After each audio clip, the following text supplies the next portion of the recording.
ॐ वक्रतुण्ड महाकाय सूर्यकोटि समप्रभ निर्विघ्नमे कुरु मदेव सर्वकारेषु शुभ सर्वदा सर्वकारेषु शुभ सर्वदा सर्वकारेषु शुभ सर्वदा। ॐ गं गणपतये नमः। ॐ गं गणपतये नमः। ॐ गं गणपतये नमः। ॐ गं गणपतये नमः। ॐ गं गणपतये नमः। ॐ गं गणपतये नमः। ॐ गं गणपतये नमः। गुरु ब्रह्मा गुरु विष्णु गुरु देवो महेश्वर गुरु साक्षात परब्रह्म तस्मै श्री गुरुवे नमः। तस्मै श्री गुरुवे नमः। तस्मै श्री गुरुवे नमः। चलिए, श्री शिव महापुराण रुद्र संहिता। श्री विष्णु की पराजय में दधीचि मुनि के शाप को कारण बताते हुए दधीचि और शिव के विवाद का इतिहास, मृत्युंजय मंत्र के अनुष्ठान से दधीचि की अवध्यता तथा श्री हरि का शिव को दधीचि की पराजय के लिए यत्न करने का आश्वासन। सूत जी कहते हैं कि महर्षियों, अमित बुद्धिमान ब्रह्मा जी की कही हुई यह कथा सुनकर दुष्श्रेष्ठ नारद विस्मय में पड़ गए। उन्होंने प्रसन्नता पूर्वक प्रश्न किया। नारद जी ने पूछा कि पिताजी, भगवान विष्णु शिव जी को छोड़कर अन्य देवताओं के साथ दक्ष के यज्ञ में क्यों चले गए, जिसके कारण वहां उनका तिरस्कार हुआ? क्या वे प्रलयकारी पराक्रम वाले भगवान शंकर को नहीं जानते थे? फिर उन्होंने अज्ञानी पुरुष की भांति रुद्रगणों के साथ युद्ध क्यों किया? करुणानिधे, मेरे मन में ये बहुत बड़ा संदेह है। आप कृपा करके मेरे संशय को नष्ट कर दीजिए और प्रभु, मन में उत्साह पैदा करने वाले शिव चरित्र को कहिए। ब्रह्मा जी ने कहा, नारद, पूर्व काल में राजा शिव की सहायता करने वाले श्री हरि को दधीचि मुनि ने शाप दे दिया था, जिससे उस समय वे इस बात को भूल गए और वे दूसरे देवताओं को साथ ले दक्ष के यज्ञ में चले गए। दधीचि ने शाप क्यों दिया, यह सुनो। प्राचीन काल में शिव नाम से प्रसिद्ध एक महातेजस्वी राजा हुए थे। वे महाप्रभावशाली मुनीश्वर दधीचि के मित्र थे। दीर्घ काल की तपस्या के प्रसंग से शिव और दधीचि में विवाद आरंभ हो गया, जो तीनों लोकों में महान अनर्थकारी के रूप में विख्यात हुआ। उस विवाद में वेद के विद्वान शिव भक्त दधीचि कहते थे कि शूद्र, वैश्य और क्षत्रिय, इन तीन वर्णों से ब्राह्मण ही श्रेष्ठ है, इसमें संशय नहीं है। महामुनि दधीचि की वह बात सुनकर धन वैभव के मत से मोहित हुए राजा शिव ने उसका इस प्रकार प्रतिवाद किया। शिव बोले कि राजा इंद्र आदि 8 लोकपालों के स्वरूप को धारण करते हैं। वह समस्त वर्णों और आश्रमों के पालक एवं प्रभु हैं, इसलिए राजा ही सबसे श्रेष्ठ है। राजा की श्रेष्ठता का प्रतिपादन करने वाली श्रुति भी कहती है कि राजा सर्वदेव में है। मुने, इस श्रुति के कथनानुसार जो सबसे बड़ा देवता है वह मैं ही हूँ। इस विवेचना से ब्राह्मण की अपेक्षा राजा ही श्रेष्ठ सिद्ध होता है। आप इस विषय में विचार करें और मेरा अनादर ना करें, क्योंकि मैं सर्वथा आपके लिए पूजनीय हूँ। राजा शिव का यह मत श्रुतियों और स्मृतियों के विरुद्ध था। इसे सुनकर रघुकुल भूषण मुनि श्रेष्ठ दधीचि को बड़ा क्रोध हुआ। मुने, अपने गौरव का विचार करके कुपित हुए महातेजस्वी दधीचि ने शिव के मस्तक पर बाएं मुक्के से प्रहार किया। उनके मुक्के की मार खाकर ब्रह्मांड के अधिपति कुत्सित बुद्धि वाले शिव अत्यंत कुपित हो गरज उठे और उन्होंने वज्र से दधीचि को काट डाला। उस वज्र से आहत हो भृगुवंशी दधीचि पृथ्वी पर गिर पड़े। भार्गव वंशधर दधीचि ने गिरते समय शुक्राचार्य का स्मरण किया। योगी शुक्राचार्य ने आकर दधीचि के शरीर को, जिसे शिव ने काट डाला था, तुरंत जोड़ दिया। दधीचि के अंगों को पूर्ववत जोड़कर शिव भक्त शिरोमणि तथा मृत्युंजय विद्या के प्रवर्तक शुक्राचार्य ने उनसे कहा। शुक्र बोले, तात दधीचि, मैं सर्वेश्वर भगवान शिव का पूजन करके तुम्हें श्रुति प्रतिपादित महामृत्युंजय नामक श्रेष्ठ मंत्र का उपदेश देता हूं। त्र्यंबकम यजामहे, इसका मतलब हम भगवान त्र्यंबक का आराधन करते हैं। त्र्यंबक का अर्थ होता है तीनों लोकों के पिता, प्रभावशाली शिव। वे भगवान सूर्य, सोम और अग्नि तीनों मंडलों के पिता हैं। सत्व, रज और तम तीन गुणों के महेश्वर हैं। आत्म तत्व, विद्या तत्व और शिव तत्व, इन तीन तत्वों के आवनीय, घार प्रत्यय और दक्षिणाग्नि, इन तीनों अग्नियों के सर्वत्र उपलब्ध होने वाले पृथ्वी, जल एवं तेज, इन तीन मूर्त भूतों के अथवा सात्विक आदि भेद से त्रिविध भूतों के, त्रिदेव, स्वर्ग के, त्रिभुज के, त्रिधा भूत के, सबके ब्रह्मा, विष्णु और शिव, तीनों देवताओं के महान ईश्वर केवल और केवल महादेव जी ही हैं। यहां तक मंत्र के प्रथम चरण की व्याख्या हुई है, त्र्यंबकम यजामहे। आगे मंत्र का द्वितीय चरण, सुगंधिम पुष्टिवर्धनम।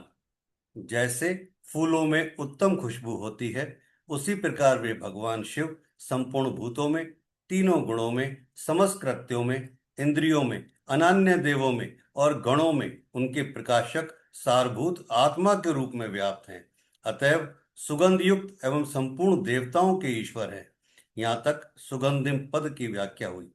अब पुष्टि वर्धनम, उत्तम व्रत का पालन करने वाले दुष्श्रेष्ठ महामुनि नारद, उन अंतर्यामी पुरुष शिव से प्रकृति का पोषण होता है। मैं तत्व से लेकर विशेष पर्यंत संपूर्ण विकल्पों की पुष्टि होती है, तथा मुझ ब्रह्मा का, विष्णु का, मुनियों का और इंद्रियों सहित देवताओं का भी पोषण होता है। इसलिए वे ही पुष्टिवर्धन है। अब मंत्र के तीसरे और चौथे चरण की व्याख्या करते हैं। उन दोनों चरणों का स्वरूप यूं है, उर्वारुकमिव बंधनात् मृत्युर्मुक्षीयमामृता। अर्थात प्रभु, जैसे खरबूजा पक जाने पर लता बंधन से छूट जाता है, उसी तरह मैं मृत्यु रूप बंधन से मुक्त हो जाऊं, अमृत पद मोक्ष से पृथक न हो। वे रुद्रदेव अमृत स्वरूप हैं, जो पुण्य कर्म से, तपस्या से, स्वाध्याय से, योग से अथवा ध्यान से उनकी आराधना करता है, उसे नूतन जीवन प्राप्त होता है। इस सत्य के प्रभाव से भगवान शिव स्वयं ही अपने भक्त को मृत्यु के सूक्ष्म बंधन से मुक्त कर देते हैं, क्योंकि वे भगवान ही बंधन और मोक्ष देने वाले हैं। ठीक उसी तरह जैसे उर्वारुक अर्थात ककड़ी का पौधा अपने फल को स्वयं ही लता के बंधन में बांधे रखता है और पक जाने पर स्वयं ही उसे बंधन से मुक्त कर देता है, तो यह महामृत्युंजय मंत्र मृत संजीवनी मंत्र है, जो मेरे मत से सर्वोत्तम है। तुम प्रेम पूर्वक नियम से भगवान शिव का स्मरण करते हुए इस मंत्र का जप करो। जप और हवन के पश्चात इसी से अभिमंत्रित किए हुए जल को दिन और रात में पियो तथा शिव विग्रह के समीप बैठकर उनका ध्यान करते रहो। इससे कहीं भी मृत्यु का भय नहीं रहता। न्यास आदि सब कार्य करके विधिवत भगवान शिव की पूजा करो। यह सब करके शांत भाव से बैठकर भक्त वत्सल शंकर का ध्यान करना चाहिए। मैं भगवान शिव का ध्यान बता रहा हूं, जिसके अनुसार उनका चिंतन करके मंत्र जप करना चाहिए। इस तरह निरंतर जप करने से बुद्धिमान पुरुष भगवान शिव के प्रभाव से उस मंत्र को सिद्ध कर लेता है।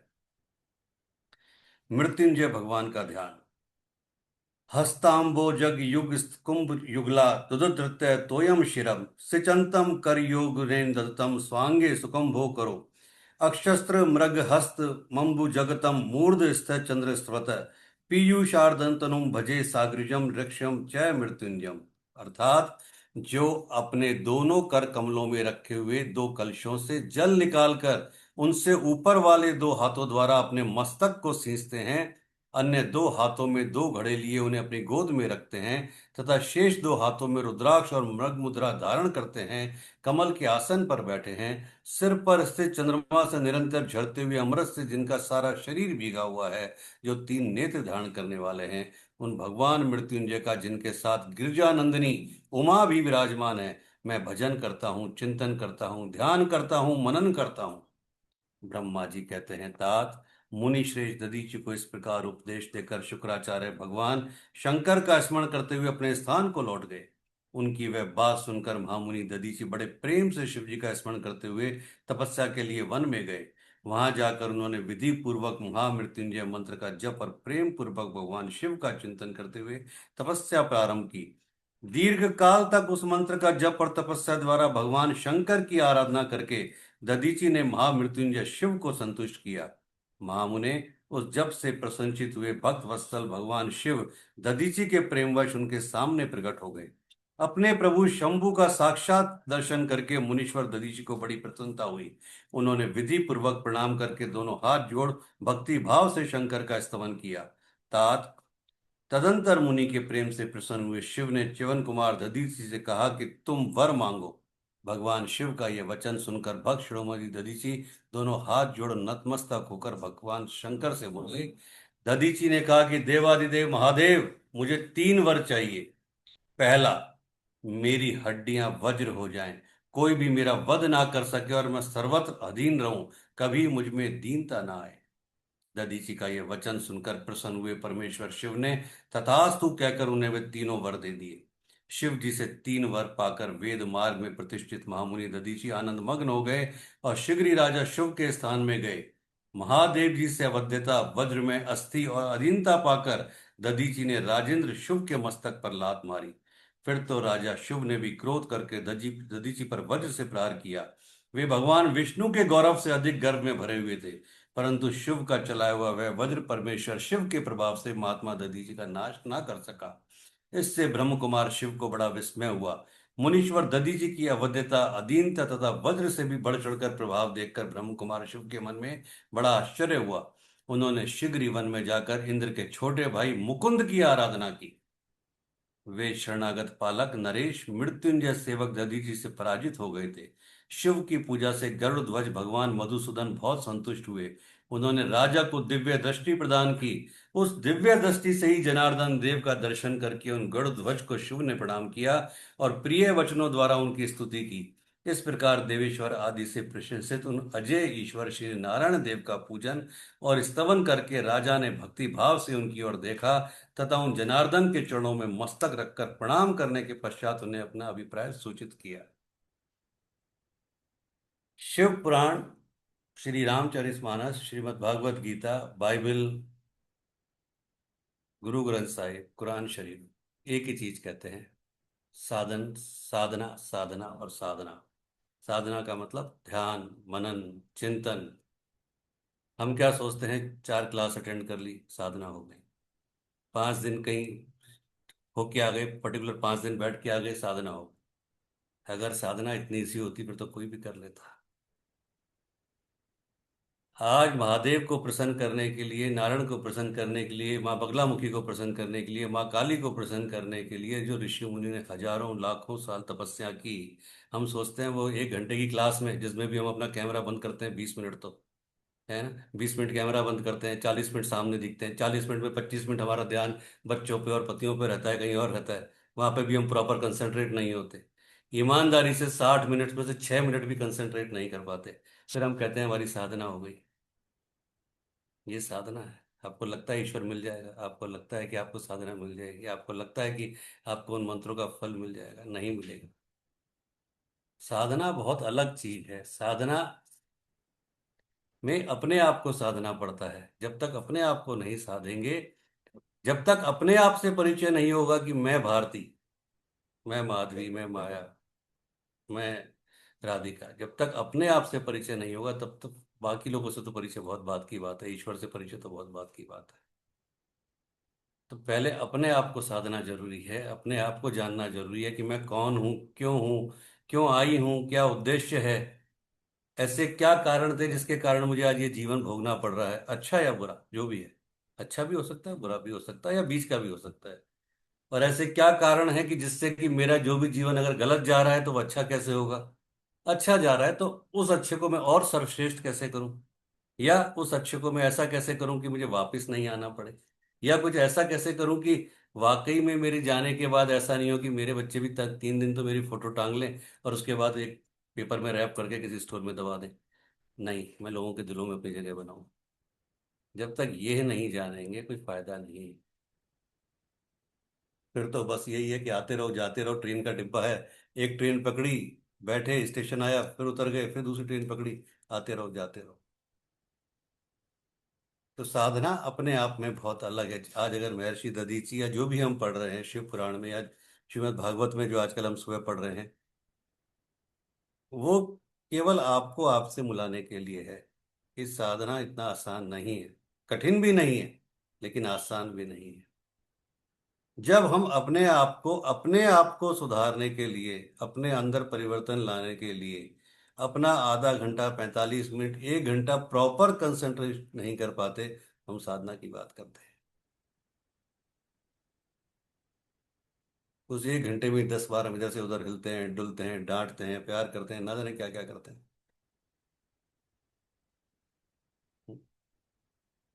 कैसे ऐसे साधना होगी? तो राजा बोले, भगवान, दधीची नाम से प्रसिद्ध एक ब्राह्मण हैं जो धर्म के ज्ञाता हैं, उनके हृदय में विनय का भाव है, वे पहले मेरे मित्र थे। क्या होता है कि जब एक सबसे बड़ी गलती क्या होती है इस कलयुग में, एक बहुत बड़ी गलती हो गई कि जब भी कोई प्रॉब्लम हमारे ऊपर आती है ना, हम तुरंत घबराते हैं और ईश्वर से कहते हैं मेरे साथ ही ऐसा क्यों। जबकि हकीकत यह है कि अगर आपके ऊपर कोई कष्ट आया है और बड़े से बड़ा संकट आया है, तो ईश्वर को ग्रेटिट्यूड करना चाहिए कि आपका बहुत बहुत धन्यवाद कि ये कष्ट आप मेरे ऊपर लेके आए। क्योंकि वो कष्ट आपके बहुत सारे गलत प्रारब्ध को काटने के लिए आया है, और वो कष्ट आपको कुछ गलत चीजों से निकाल कर सही दिशा में ले जाने के लिए आया है। कष्ट केवल इसलिए नहीं आता कि वो आपको तकलीफ दे रहा है, कष्ट इसलिए आता है कि वो आपके प्रारब्ध को काट रहा है, वो आपकी चीजों को काट रहा है, पर हम समझ नहीं पाते कि कष्ट क्यों आया है। हम कहते हैं कि हमने जीवन में कुछ गलत नहीं किया जी, मैं तो सबका भला करता हूँ, सबका भलाई करती हूँ, पर पता नहीं मेरे साथ ही क्यों होता है। एक चीज जो सबसे ज्यादा इंसान करता है वो है अपने वादे को तोड़ना। हम भावुकता में ना जाने क्या कितने वादे दिन भर में कितने प्रॉमिस करते हैं, हाँ मैं ये कर दूंगा, हाँ मैं ये कर दूंगी, हाँ मैं ये कर दूंगा, हाँ मैं, और उसके बाद पता ही नहीं चलता। पहले था कि प्राण जाए पर वचन ना जाए, आज है कि वचन जाए पर प्राण ना जाए। अब उल्टा हो गया, कलयुग है। तो जब तक वो चीजें पूरी नहीं होंगी तब तक आप चक्कर काटते रहोगे, काटते रहोगे, काटते रहोगे। छोटी से छोटी, हम किसी को कुछ भी कमिटमेंट ना करें वो अच्छी बात है, लेकिन करें तो उसको पूरा जरूर करें। चाहे वो छोटा हो, चाहे आप अपने बच्चे से कर रहे हो, अपने हस्बैंड से कर रहे हो, अपने बेटी से कर रहे हो, अपने दामाद से कर रहे हो, या किसी से भी कर रहे हो। और अगर आप गुरु से या किसी और से कर रहे हो, ईश्वर से कर रहे हो, वो तो बात ही अलग हो जाती है, फिर वहां तो कहानी अलग हो जाती है। लेकिन यहाँ तो वो भी पूरा नहीं होता, तो फिर वो दिक्कत आती है, फिर वो कष्ट आते हैं आपकी लाइफ। तो भगवान दधीची नाम से प्रसिद्ध एक ब्राह्मण है जो धर्म के ज्ञाता हैं, उनके हृदय में विनय का भाव है। वे पहले मेरे मित्र थे। इन दिनों रोग शोक से रहित मृत्युंजय महादेव जी की आराधना करके वे उन्हीं कल्याणकारी शिव के प्रभाव से समस्त अस्त्र शस्त्रों द्वारा सदा के लिए अवध्य हो गए हैं। एक दिन उन महातपस्वी दधीची ने भरी सभा में आकर अपने बाएं पैर से मेरे मस्तक पर बड़े वेग से अवहेलना पूर्वक प्रहार किया और बड़े गर्व से कहा, मैं किसी से नहीं डरता। अरे, वे मृत्युंजय से उत्तम वर पाकर अनुपम गर्व से भर गए हैं। ब्रह्मा जी कहते हैं, नारद, महात्मा दधीची की अवध्यता का समाचार जानकर श्री हरि ने महादेव जी के अतुलित प्रभाव का स्मरण किया। फिर वे ब्रह्मपुत्र राजा शिव से बोले, राजेंद्र, ब्राह्मणों को कहीं थोड़ा सा भी भय नहीं है। भूपते, विशेषतः रुद्र भक्तों के लिए तो भय नाम की कोई वस्तु है ही नहीं। यदि मैं तुम्हारी ओर से कुछ करूं तो ब्राह्मण दधीची को दुख होगा और वह मुझ जैसे देवता के लिए भी शाप का कारण बन जाएगा।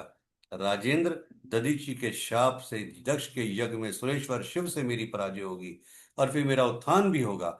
महाराज, इसलिए मैं तुम्हारे साथ रहकर कुछ करना नहीं चाहता। मैं अकेला ही तुम्हारे लिए दधीची को जीतने का प्रयत्न करूंगा। भगवान विष्णु का यह वचन सुनकर शिव बोले, बहुत अच्छा, ऐसा ही हो। ऐसा कहकर वे उस कार्य के लिए मन ही मन उत्सुक हो प्रसन्नता पूर्वक वहीं ठहर गए। ब्रह्मा जी कहते हैं कि नारद, भक्त वत्सल भगवान विष्णु राजा शिव का हित साधन करने के लिए ब्राह्मण का रूप धारण कर दधीची के आश्रम पर गए।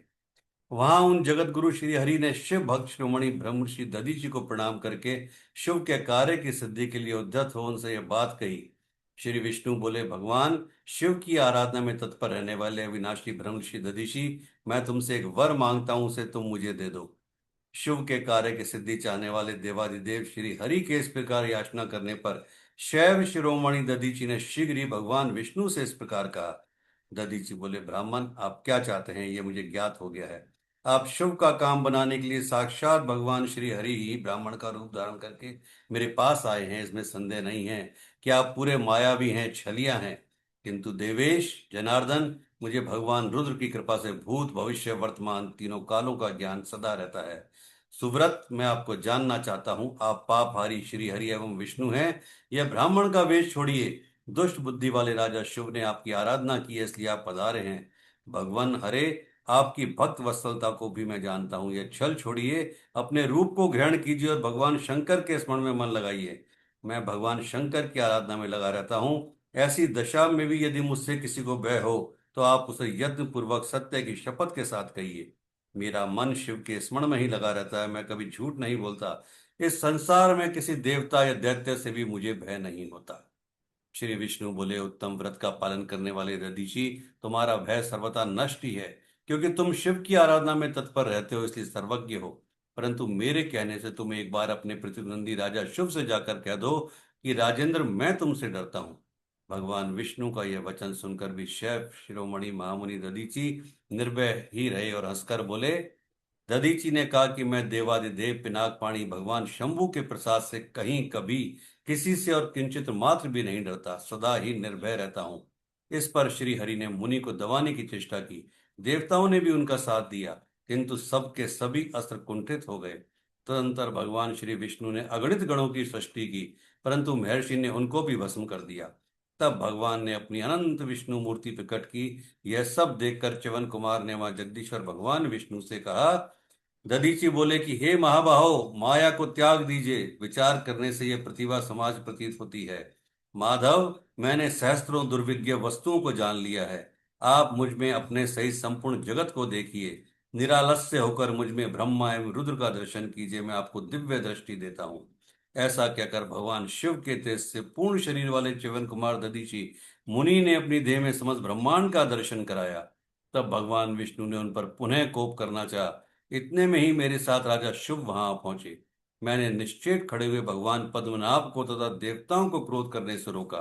मेरी बात सुनकर इन लोगों ने ब्राह्मण दधीचि को परास्त नहीं किया।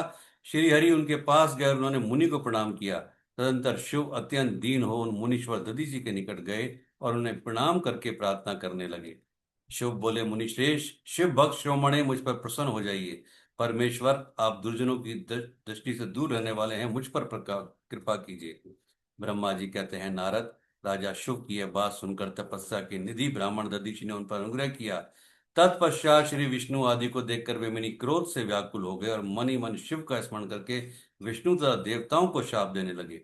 दधीचि ने कहा कि देवराज इंद्र सहित देवताओं और मुनीश्वरों, तुम लोग रुद्र की क्रोधाग्नि से श्री विष्णु तथा अपने गणों सहित पराजित और ध्वस्त हो जाओ। देवताओं को इस तरह शाप दे शुभ की ओर देखकर देवताओं और राजाओं के पूजनीय दुष्श्री दधीचि ने कहा, राजेंद्र, ब्राह्मण ही बली और प्रभावशाली होते हैं। ऐसा स्पष्ट रूप से कहकर ब्राह्मण दधीचि अपने आश्रम में प्रविष्ट हो गए। फिर दधीचि को नमस्कार मात्र करके शुभ अपने घर चले गए। तत्पश्चात भगवान विष्णु देवताओं के साथ जैसे आए थे उसी तरह अपने वैकुंठ लोक को लौट गए। इस प्रकार वह स्थान स्थानेश्वर नामक तीर्थ के रूप में प्रसिद्ध हो गया। स्थानेश्वर की यात्रा करके मनुष्य शिव का सायुज्य प्राप्त करता है। तात, मैंने तुम्हें संक्षेप से शिव और दधीचि के विवाद की कथा सुनाई और भगवान शंकर को छोड़कर केवल ब्रह्मा और विष्णु को जो शाप प्राप्त हुआ था उसका भी वर्णन किया। जो शिव और दधीचि के विवाद संबंधी इस प्रसंग का नित्य पाठ करता है वह अपमृत्यु को जीतकर देह त्यागने के पश्चात ब्रह्मलोक में जाता है। जो इसका पाठ करके रणभूमि में प्रवेश करता है उसे कभी भी मृत्यु का भय नहीं होता, वह निश्चय ही विजयी होता है। नारद जी ने कहा, विधात महाप्रज्ञ, आप शिव तत्व का साक्षात्कार कराने वाले हैं। आपने ये बड़ी अद्भुत एवं रमणीय शिव लीला सुनाई। तात, वीर वीरभद्र जब दक्ष के यज्ञ का विनाश करके कैलाश पर्वत पर चले गए तब क्या हुआ, यह भी बताइए। ब्रह्मा जी बोले, नारद, रुद्रदेव के सैनिकों ने जिनके अंग भंग कर दिए थे वे समस्त पराजित देवता और मुनि उस समय मेरे लोक में आए। वहां मुझ स्वयंभू को नमस्कार करके सबने बारंबार मेरा स्तवन किया, फिर अपने विशेष क्लेश को पूर्ण रूप से सुनाया। उसे सुनकर मैं पुत्र शोक से पीड़ित हो गया और अत्यंत व्यग्र व्यथित चित्त से बड़ी चिंता करने लगा। फिर मैंने भक्तिभाव से भगवान विष्णु का स्मरण किया। इससे मुझे समयोचित ज्ञान प्राप्त हुआ। तदंतर देवताओं और मुनियों के साथ मैं विष्णु लोक में गया और वहां भगवान विष्णु को नमस्कार एवं नाना प्रकार के स्तोत्रों द्वारा उनकी स्तुति करके उनसे अपना दुख निवेदन किया। मैंने कहा, देव, जिस तरह भी यज्ञ पूर्ण हो, यजमान जीवित हो और समस्त देवता तथा मुनि सुखी हो जाएं, वैसा उपाय कीजिए। देव देव रमानाथ देव सुखदायक विष्णु, हम देवता और मुनि निश्चय ही आपकी शरण में आए हैं। मुझ ब्रह्म की ये बात सुनकर भगवान लक्ष्मीपति विष्णु, जिनका मन सदा शिव में लगा रहता है और जिनके हृदय में कभी दीनता नहीं आती, शिव का स्मरण करके इस प्रकार बोले। श्री विष्णु ने कहा, देवताओं, परम समर्थ तेजस्वी पुरुष से कोई अपराध बन जाए तो भी उसके बदले में अपराध करने वाले मनुष्यों के लिए वह अपराध मंगलकारी नहीं हो सकता। समस्त देवता परमेश्वर शिव के अपराधी हैं, क्योंकि इन्होंने भगवान शंभु को यज्ञ का भोग नहीं दिया। अब तुम सब लोग शुद्ध हृदय से शीघ्र ही प्रसन्न होने वाले उन भगवान शिव के पैर पकड़कर उन्हें प्रसन्न करो। उनसे क्षमा मांगो। जिन भगवान के कुपित हो जाने पर ये सारा जगत नष्ट हो जाता है, तथा जिनके शासन से लोकपालों सहित यज्ञ का जीवन शीघ्र ही समाप्त हो जाता है, वे भगवान महादेव इस समय अपनी प्राण वल्लभा सती से बिछुड़ गए हैं।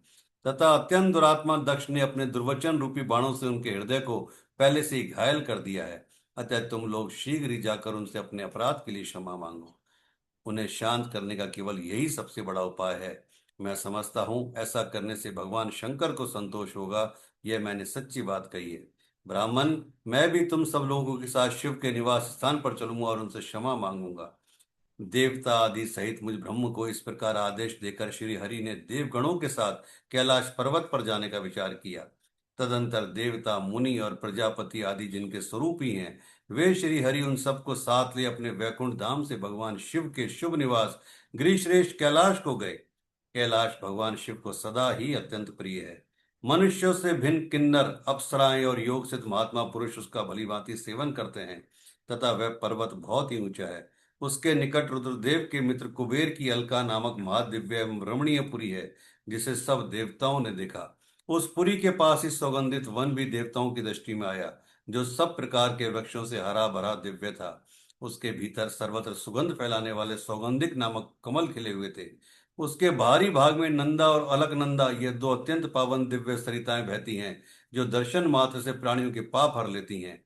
यक्ष राज कुबेर की अलकापुरी और सौगंधित वन को पीछे छोड़कर आगे बढ़ते हुए देवताओं ने थोड़ी दूर पर शंकर जी के वट वृक्ष को देखा।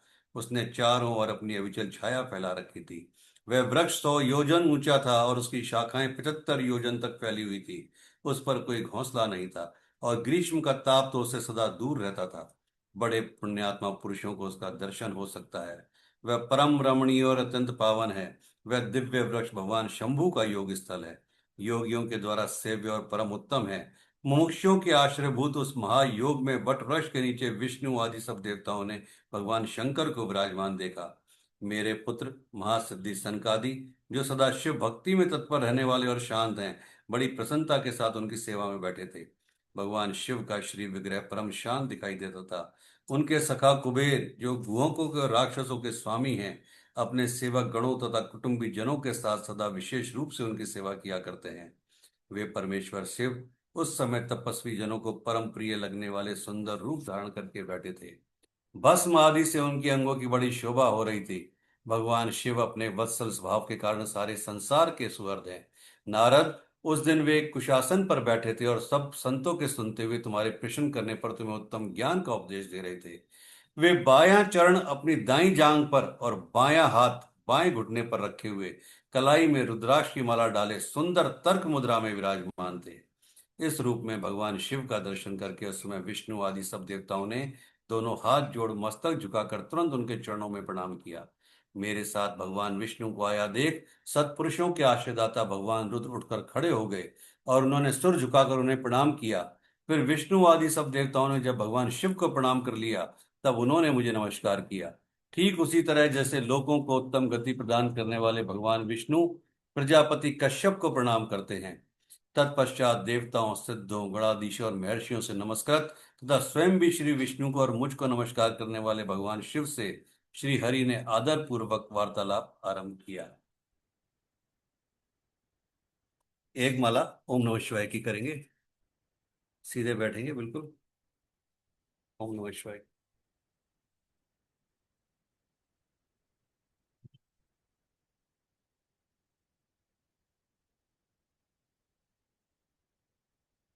ओम।